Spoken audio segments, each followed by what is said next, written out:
शर्मा परिवार का बड़ा सा घर जिसमें परंपराओं की खुशबू बसती थी। घर की मुखिया थी सावित्री देवी, सख्त स्वभाव, अनुशासन की पक्की और अपने बेटे अरुण पर जान छिड़कने वाली। अरुण एक सफल बिजनेसमैन था और अपनी माँ की हर बात मानता था।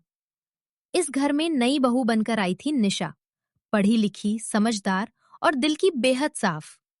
शादी के पहले ही दिन से उसने ठान लिया था कि वो इस घर को अपना बना लेगी, लेकिन उसे नहीं पता था कि ये रास्ता इतना आसान नहीं होगा।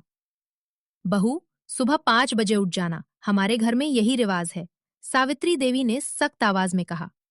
निशा ने मुस्कुराकर सिर हिलाया, जी माँ जी। लेकिन अंदर ही अंदर वो घबरा गई।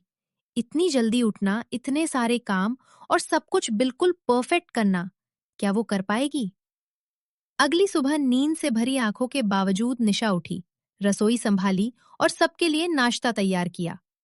पर जैसे ही सावित्री देवी ने खाना चखा, नमक कम है, बहू, इतना भी नहीं आता।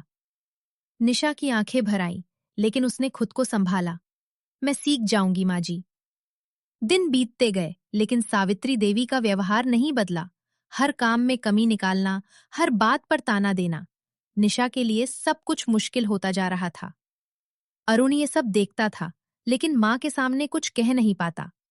एक दिन निशा ने हिम्मत करके कहा, अरुण, क्या मैं सच में इतनी बुरी हूं?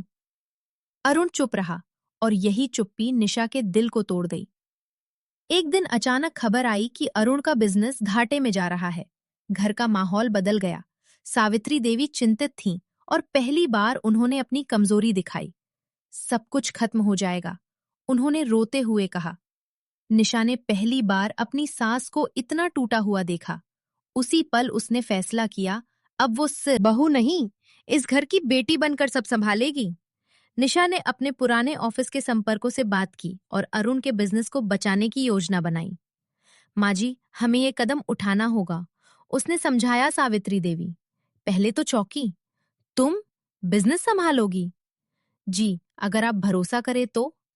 कुछ हफ्तों की मेहनत, संघर्ष और कई मुश्किल फैसलों के बाद बिजनेस धीरे धीरे संभलने लगा। एक दिन सावित्री देवी चुपचाप निशा के पास आईं। बहू, निशा ने मुड़कर देखा। मैं गलत थी, मैंने तुम्हें कभी समझने की कोशिश ही नहीं की। निशा की आंखों में आंसू आ गए। माँ जी, आप ऐसा मत कहिए। सावित्री देवी ने पहली बार उसे गले लगाया। आज से तुम सिर्फ बहू नहीं, मेरी बेटी हो। अरुण ने यह सब देखा और उसे अपनी गलती का एहसास हुआ।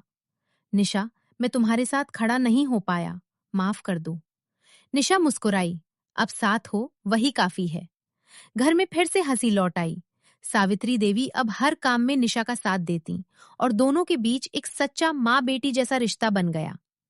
एक दिन सावित्री देवी ने मोहल्ले की औरतों से कहा, मेरी बहू नहीं, मेरी बेटी है ये। निशा मुस्कुरा उठी। अंतिम संदेश, हर सास बहू का रिश्ता सिर्फ तकरार का नहीं होता।